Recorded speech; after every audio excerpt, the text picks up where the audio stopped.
महाडा के नाम पे तो बहुत सारे चीटिंग होते हैं और ऐसा जैसा बताया जा रहा है कि कांदीवली में महाडा की बिल्डिंग बनने वाली है, फ्लैट मिलेगा, इस तरह से फेक डॉक्यूमेंट्स के आधार पे और इस तरह से बहुत सारे लोगों से पैसा लिया गया है, ऐसा बताया जा रहा है। और ये स्कैम कुछ मेरे ख्याल से जैसा बताया जा रहा है वो 2,500 से 3,000 लोगों तक पहुंचेगा। तो ये एक बड़ा स्कैम है। एक आदमी जो डेथ हो गया है, मर गया है, किसी की प्रॉपर्टी सालों से बंद पड़ी है। ये जो स्कैम है ये मीरा रोड में बहुत हुआ है और एक ये गैंग ही काम करता है। मुझे नहीं पता कि पर्टिकुलर यही लोग करते हैं, और भी लोग हैं कि नहीं, लेकिन और भी लोग होंगे क्योंकि उसके डॉक्यूमेंट कैसे बनते हैं आज हमें पता चला कि कहीं ना कहीं वो पेपर के बारे में पहले कंप्लेन किया जाता है और कंप्लेन करने के बाद पेपर हासिल किया जाता है, थर्ड पर्सन के नाम पे किया जाता है, फिर उसको खरीद के किसी न किसी को बेच के चूना लगा दिया जाता है। ऐसे ही दोस्तों, मैं हूं आफ्ताब खान और आप देख रहे हैं सिटी हेडलाइंस न्यूज। ये पूरा जो मामला था वो क्या था, कितने दिन ये फरार रहे और कैसे वो पुलिस की गिरफ्त में आए? 50 दिन हो गए हैं। 50 दिन से ऊपर ये फरार थे। आज उनको अरेस्ट किया गया है और उस समय भी हम लोगों ने ये कहा था कि ये व्यक्ति जो है, इसकी जो बैकग्राउंड है वो इसी तरीके की रह चुकी है, इसको छोड़ना। तो उस समय जो गिलानी साहब थे उन्होंने अपनी जिम्मेदारी पर ये सारी चीज़ें किए थे। बाद में पता चला कि उनको उसके से हटा दिया गया है और ड्यूटी साहब को दिया गया और उन्होंने आज उनको एहसान राजपूत को जो है अरेस्ट किया यूपी से। और खुशी की बात है कि लेकिन इस 50 दिनों तक जो कसरत करनी पड़ी पुलिस लोगों को, तो इसके लिए जिम्मेदार पुलिस प्रशासन ही है। क्योंकि उस समय हम लोग जिस तरीके से इस बारे में आवाज़ उठा रहे थे, अगर उस समय उन्होंने इस बात को मान लिया होता तो शायद आज इतना लंबा समय इस एहसान राजपूत के केस में नहीं लगता। मुझे जितना इस केस के बारे में पता चला है वो ये कि ये जो एहसान राजपूत हैं, इनके साथ और कुछ लोग मिल कर के ऐसे फ्लैट को टारगेट करते हैं जो बहुत दिन से बंद पड़ा होता है या फिर केयर टेकर को दिया हुआ होता है या फिर उस फ्लैट का ओनर डेथ हो जाता है। तो इसको बड़े ही टेक्निकल ग्राउंड से इसका जो है कंप्लेन वगैरह करके डुप्लीकेट पेपर बना करके उसको किसी ऐसे आदमी के नाम कर दिया जाता है जिसकी अपनी हैसियत कुछ नहीं होती है और फिर बाद में उनसे ख़रीद करके दूसरे को बेच दिया जाता है। क्या इसी तरह का मोड्स ऑफ ऑपरेंडी है इनका? आफ्ताब भाई, देखिए कैसा है कि जैसे इंडिया को एक डेवलपिंग नेशन बोलते हैं और उसी तरीके से अगर आप देखेंगे मीरा भाईंदर भी एक डेवलपिंग सिटी है। तो मीरा भाईंदर के अंदर में इतने जो प्रॉपर्टीज है अभी फिलहाल के अंदर में, क्योंकि जो फैसिलिटीज आ रही है मेट्रो और ये सारी चीज़ों को लेके, तो ये सारी प्रॉपर्टीज के ऊपर में एक गैंग है जो काफ़ी नज़दीकी से नज़र रखता है। वो डिटेल्स निकालता है रजिस्ट्रेशन ऑफिस से, उसके कॉन्टैक्ट्स बैंक के अंदर में रहते हैं फर्जी अकाउंट बनाने के, उसके पास में राशन कार्ड के ऑफिस का भी मतलब सेटिंग है जिसके अंदर में नकली आधार कार्ड, राशन कार्ड से लेके बोगस डॉक्यूमेंट्स बना के कैसे मिल सकता है, इनके पास में सारे टेक्निकलिटीज़ के अंदर में बंदे और रिसोर्सेज अवेलेबल है। तो ये जो क्राइम करते हैं एक्चुअल में अगर आप देखेंगे ना, ये टेक्निकल क्राइम है और इनकी मोडस ऑपरेंडी और जो पैटर्न को अगर अपन स्टडी करेंगे, जैसे इनके लिए बहुत ईजी रहता है कोई मरे हुए व्यक्ति को जिंदा करके उसके नाम के डॉक्यूमेंट बना के किसी को भी बेच देना। अभी फिलहाल की एफआईआर के अंदर में आप देखोगे जो सेक्शंस है, चीटिंग, फॉर्जरी, ये इसके ऊपर में पिछले साल में ये मेरे ख्याल से 3 बार ऐसे ही सेक्शन में अलग अलग पुलिस स्टेशन के जरिए ये अंदर जा चुका है। कभी क्राइम ब्रांच ने इंक्वायरी की है, कभी लोकल पुलिस स्टेशन ने की है, कभी कोई और ज्यूरिसडिक्शन के पुलिस स्टेशन में की है। तो चीटिंग और फॉर्जरी में ये बार बार अंदर जाता है, ये बाहर आ जाता है। पूरा साल इसने जेल में निकाला है और बाकी का टाइम निकाला है भागते हुए और एलिगेशंस और फेक ये क्या बोलते हैं एप्लीकेशंस करते हुए। अभी के मैटर के अंदर में अगर आप देखेंगे एमपीआईडी जैसा एक सीरियस सेक्शन लगने के बावजूद उसको बहुत दुर्भाग्य की बात है कि जो नोटिस देके छोड़ा गया था और 50 दिन लगे उसको फिर से अरेस्ट करने में। तो अभी ये कहा जा सकता है कि पुरानी बातों को हम भुला चुके हैं। हमने भी कहा था कि हम अनशन पे बैठने वाले हैं, मगर पुलिस का कंटिन्यूस प्रयास जो देख रहे थे हमें भी लगा कि पुलिस को ही कॉपरेट करना चाहिए इसके अंदर में, क्योंकि उनकी छवि हमेशा से क्रिमिनल को पकड़ने को रही है और ये लोग फेवरिज्म तो नहीं दिखा रहे थे, मगर वो टाइम पे क्या सिचुएशन आया था क्राइम पीआई के दिमाग में, मैं उसके ऊपर मैं टिप्पणी नहीं कर पाऊंगा। मगर पुलिस ने उसको यूपी से धर दबोचा है आज उसको न्यायपालिका में उसे पेश किया गया था और 4 तारीख तक की उसको पुलिस कस्टडी दी गई है, 6 दिन की, जिसके अंदर में पुलिस उससे काफ़ी तरह से इन्वेस्टिगेट करने वाली है। और ये 6 दिन के अंदर में मुझे लग रहा है कि और भी कई सारे विटनेस और आरोपी बढ़ने वाले इसके अंदर में। कुछ लोगों ने डिसाइड करके रखा था, इसके रिश्तेदार थे, बाकी लोगों को, विटनेसेस को धमका रहे थे और बोल रहे थे कि एहसान राजपूत के खिलाफ स्टेटमेंट नहीं देना है, मगर उन लोगों ने स्टेटमेंट दे दिया पुलिस स्टेशन में कि ऐसे ऐसी सारी चीज़ों को दबाव बनाया जा रहा था। जो एहसान राजपूत के फेवर में स्टेटमेंट दे रहा है उनको आरोपी बनाने का काम अभी चल रहा है। तो अभी ये एफआईआर एक तरीके से अगर आप देखोगे बहुत बड़े बड़े बिल्डर इसके अंदर में इन्वॉल्व रहने वाले हैं, क्योंकि कांदिवली चारकोप के अंदर में कलेक्टर लैंड के ऊपर में 2005 26 जुलाई को इन्होंने दिखाया कि बाढ़ आई थी और इनके झोपड़े बह के निकल गए थे। और ऐसे लोगों का नाम डाला हुआ है लिस्ट के अंदर में जिनको मालूम ही नहीं है कि मीरा रोड किधर है, कांदिवली किधर है, मुंबई में ये सारी चीज़ें कब किधर क्या आई है, उनके नाम के राशन कार्ड से लेके सारे डॉक्यूमेंट्स रेडी है। तो ये बहुत मास लेवल की चीटिंग हुई है और इसमें बहुत बड़े बड़े लोग अभी गिरफ्त में आने वाले हैं।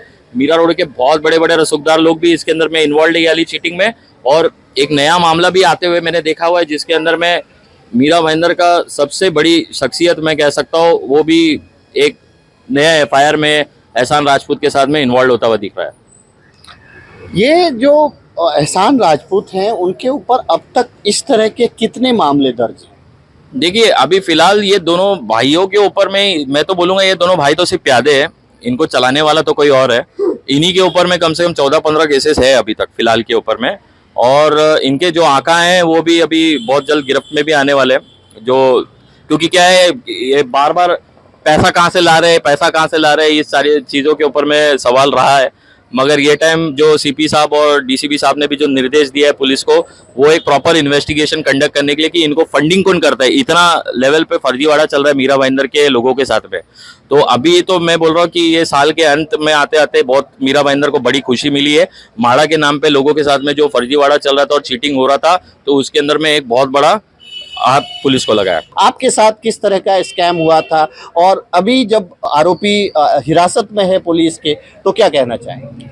सबसे पहले तो मैं इस चैनल का शुक्रिया अदा करना चाहूँगा क्योंकि लास्ट टाइम पुलिस ने जब इसे 41 का नोटिस दिया था और हमने बाइट दी थी, उसके बाद कई लोगों का मुझे फ़ोन आया, कई लोगों ने मुझे कांटेक्ट भी किया, फ़ोन आया और उन्होंने बताया कि ऐसे कई और पीड़ित है इस मीरा रोड में, मीरा भाईंदर में और मीरा भाईंदर के बाहर भी, जो कई सालों से इनसे डरे हुए थे, सहमे हुए थे। क्योंकि वो लोग जब भी इनके खिलाफ कंप्लेंट करते थे कोई इनके ऊपर लाइन ऑफ एक्शन ही नहीं होता था। अब धीरे धीरे उनको भी पता चलने लगा है कि अब उनके दिलों से डर हटने लगा है। अब उन लोगों ने भी कंप्लेंट करना चालू की है। और दूसरा, मैं हमारे नया नगर पुलिस स्टेशन को, हमारे इन्वेस्टिगेटिंग ऑफिसर को उसका भी शुक्रिया अदा करना चाहूँगा कि 50 दिन के बाद, काफ़ी मेहनत मशक्क़त के बाद इस आरोपी को धर दबोचा है उन्होंने। और जैसे कि धीरे धीरे ये इन्वेस्टिगेशन आगे बढ़ रहा है, इसमें कई लोगों को नोटिस गई है जिनके फर्जी राशन कार्ड बने हैं, आधार कार्ड बने हैं और बहुत सारे डॉक्यूमेंट्स है जो ये सिद्ध हो चुका है रजिस्टरिंग ऑफिसर से कि ये राशन कार्ड भी डुप्लीकेट है, बनावट है। इन्होंने जो एक सनद बनाई है पंचगंगा सोसाइटी के नाम पे, इस सोसाइटी के नाम पे उन्होंने रजिस्ट्रेशन के एक सनद, वो सनद भी बोकस पाई गई है जो डेप्यूटी रजिस्ट्रार ने अपना एक लेटर भी दे दिया है। अब जब लोगों को ये सबको जब नोटिस जा रहे हैं और उन्हें बुलाया जा रहा है कि आपके ये अकाउंट खुला है कांदिवली में, आपके फर्जी डॉक्यूमेंट लगे हैं, इस पर आपका क्या कहना है, तो इन्हीं के रिश्तेदार उनको जाके डरा रहे, धमका रहे कि आप ऐसा बयान मत दीजिए, आपको ऐसा बयान देना है, आप अगर ऐसा बयान दोगे तो हम ये कर देंगे, वो कर, इस तरीके से डराया धमकाया जा रहा है। लेकिन बहुत सारे लोगों ने इसके अंदर बयान दिया हुआ है, उन्होंने सब बताइए। और मैं थोड़े दिन में खुलासा करना चाहूँगा, मैं नाम नहीं लूँगा, एक बंदा ऐसा मिल गया इसके अंदर जिसने बताया है कि हम तो अभी तक 250-300 लोग समझ रहे थे, 2500 लोगों के ऊपर ये मामला चला गया है। ऐसे 2500 लोग हैं जो यहाँ पे भी है, मीरा रोड में है, बम्बई में और जहाँ जहाँ कहाँ पर है, जिन्होंने इसके अंदर अपना पैसा डाला हुआ है और कई साल से पीड़ित होकर बैठे हुए, लेकिन उन्हें इंसाफ नहीं मिला। और मैं हाल ही में थोड़ी सी एक रोशनी डालना चाहूँगा, यहाँ के बहुत बड़े एक रसूखदार हैं, मैं उनका नाम नहीं ले सकता क्योंकि मेरी भी जान को खतरा हो सकता है। कुछ लोगों को नोटिस मिलने के बाद वो बेचारे पीड़ित होकर वहाँ पे जाते हैं और उन्हें बताते हैं कि देखिए ये हमने एहसान के थ्रू ये फ्लैट बुक किए थे, हम 14-15 लोग हैं। तो रसूखदार साहब का कहना ये होता है कि आप डरिए मत, मैं बैठा हूँ यहाँ पर और मैं आपको सारा पैसा रिटर्न करवाऊंगा, उसने नहीं दिया तो मैं दूंगा। मुझे समझ में नहीं आता उसे क्यों सपोर्ट किया जा रहा है। ऐसी क्या लालच है और ऐसा क्या डर है, मेरे समझ में नहीं आता। मैं नाम नहीं ले सकता वरना मेरी भी जान को उस पर खतरा हो सकता है, लेकिन मैं इतना कहूँगा, मैं वापस से मीरा भाईंदर पुलिस का शुक्रिया अदा करता हूँ कि जिन्होंने एक काम को अंजाम दिया, और बहुत जल्दी इसमें और बड़े बड़े चेहरे बेनकाब होंगे और पर्दाफाश होने वाले हैं। आपका क्या नाम है और आपके साथ किस तरह का फ्रॉड हुआ था? मेरा नाम अतीक अहमद ख़ान है और मेरे साथ भी वही फ्रॉड हुआ था जो लोगों के साथ होता है। और मुझे एक फ्लैट देने का लालच दिया गया था कि आपको 2.5 लाख रुपए देने हैं अभी फ़िलहाल, और आगे चल के और का पैसा अदा करना है, उसके एवज़ में आपको कांदीवली में महाड़ा में एक फ़्लैट मिलेगा। और मैं किराए पे रहता हूँ और आज भी मैं किराए पर ही हूँ, और मैं इस मामले में पीड़ित भी हूँ और मैंने भी FIR की है। कितने टाइम से आपने 2.5 लाख रुपया दिया हुआ है? 2016 से मैंने पेमेंट की हुई है, और बीच में फ्लैट अभी तक नहीं मिला? नहीं, ना फ्लैट मिला, ना कुछ उसके ताल्लुक से कोई इन्फॉर्मेशन दी। मैंने पैसे रिटर्न भी मांगे उन लोगों से कि आप नहीं कर पा रहे हो तो मुझे पैसा दे दो, क्योंकि मुझे पैसे की सब ज़रूरत है। लॉकडाउन के बाद काफ़ी परेशानी भी उठानी पड़ी है, लेकिन मामला आफ्ताब भाई यहाँ ही नहीं ख़त्म होता। इन लोगों के बहुत से और काले कारनामे हैं, जैसे गाड़ियों की चोरी की गाड़ी खरीदना, उससे बेचना, ड्रग्स पेडलिंग का भी काम है, और इसके पीछे कहीं ना कहीं बहुत बड़े लोगों का हाथ है। मैं ये चाहता हूँ कि पुलिस प्रशासन इस चीज़ के लिए इन्वेस्टिगेशन करे प्रॉपर, कि ये लोग और क्या क्या काले धंधे करते हैं और उन काले धंधों के पीछे इनका कौन साथ दे रहा है। उन लोगों को भी धर दबोचना बहुत ज़रूरी है, और मैं आपके माध्यम से पुलिस डिपार्टमेंट को मैं बहुत बहुत शुक्रगुजार हूँ कि उन्होंने थोड़ा वक्त लिया, लेकिन कहीं ना कहीं इसमें कामयाबी हासिल की। जो हम निराश थे पुलिस डिपार्टमेंट से, आज हम खुश हैं कि कहीं ना कहीं उन्होंने अच्छा काम किया।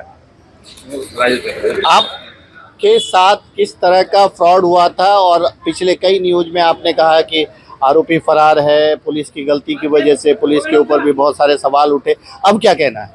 आफ्ताब भाई, इन लोगों से मैं भी पीड़ित हूँ। 2021 में इन लोगों ने मेरे प्लॉट के बोगस पेपर बनाए थे, जिसमें एहसान राजपूत जेल गए थे, जेल में रह के आए। उसके बाद भी इनका कंटिन्यू चालू ही है, एक के बाद एक।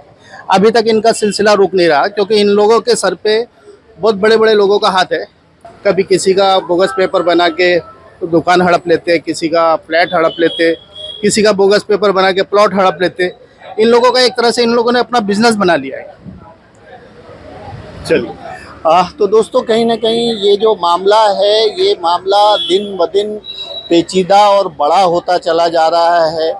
इस तरह के फ्रॉड तो होते हैं, आपने भी सुना होगा, हमने भी सुना है, लोगों को पता भी है। ऐसे कई भुक्तभोगी हैं जो इस तरह के फ्रॉड का शिकार होते हैं। नया नगर पुलिस की जो है एक कामयाब कदम है कि ऐसे लोगों को, जो लोग जो है इस तरह के फ्रॉड के शिकार हुए हैं, उनको कहीं ना कहीं नया नगर पुलिस स्टेशन की तरफ से मदद मिल रही है, और इस मदद के कारण ही ऐसे आरोपी आज सलाखों के पीछे हैं, और उन पीड़ितों को आने वाले दिनों में, भविष्य में माननीय न्यायालय के द्वारा उनको इंसाफ और न्याय जरूर मिलेगा। अंत में इतना ही कहूँगा, आप सब अपना ख्याल रखें, एक दूसरे को दुआओं में याद रखें। Thank you so much.